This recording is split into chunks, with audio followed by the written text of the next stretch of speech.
hello আজি day 10 সেইকাৰণে মই ভাবিলো আজি অকমান আপোনাক ডে লাইটত দেখাও বস্তুখিনি তো এইখিনি ইয়াৰ পৰা সালখিনি এৰি গল বগা বগা পৰিছে চাগে আপোনালোকে দেখিছে তাৰ পিছত এই ডিঙিৰখিনি এইখিনি শুকাই শুকাই আহিছে এইখিনিও শুকাই শুকাই আহিছে এইখিনি চাগে লাহে লাহে সালবিলাক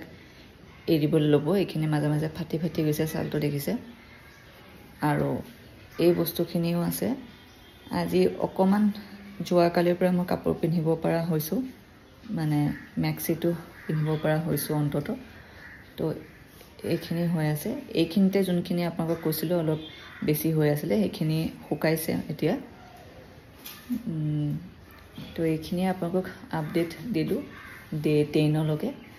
ইয়াৰ পিছত আকৌ 10 দিনৰ পিছত মই এটা ভিডিও লৈ পেলাই আপোনাক ওচৰলৈ আহিম কি ইমপ্ৰুভমেন্ট হৈছে নাই হয় সেইখিনি দেখাবৰ কাৰণে বাকি আকৌ এবাৰ অনুৰোধ কৰিছো কি লগাব লাগে যদি আপোনালোকে জানে তেতিয়া হলে জনাব মই পুৰোহিৰ লকে এইখিনতে থকা জায়গাখিনিত বহুত বেছি সিৰিংকে মাৰি মাৰি বিষ এটা হৈ আছিল কিন্তু পুৰোহি ৰাতিৰ পৰা মই আপোনাক দেখাইছিলো যে অইনমেন্টটো হেতু খানাৰ পিছৰ পৰা মই সেই বিষটো নাইকিয়া হ'ল আৰু এটো শুকাবলৈ লৈছে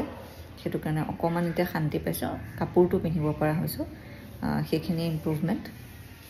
তেতিয়া হলে আজিলৈ আহিলো আকৌ 10 দিনৰ পিছত আপোনাক মই দেখাম যে কি হৈছে কি নাই হোৱা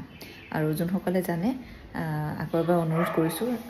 কমেন্ট কৰি পেলাই জনাব কি খাব পাৰি আৰু কি খাব নোৱাৰি এই ডাক্তৰ কাৰণে আৰু কোনবা বেলেগ স্পেশালিষ্টৰ ওচৰত যাব লাগিব নেকি নে এনেকৈ ডাকখিনি নাইকিয়া হ'ব কিমান দিন লাগিব কাৰোবাৰ যদি অভিজ্ঞতা আছে সেইখিনিও জনাব বুলি আশা কৰিলো আজিলৈ আহিলো বাই বাই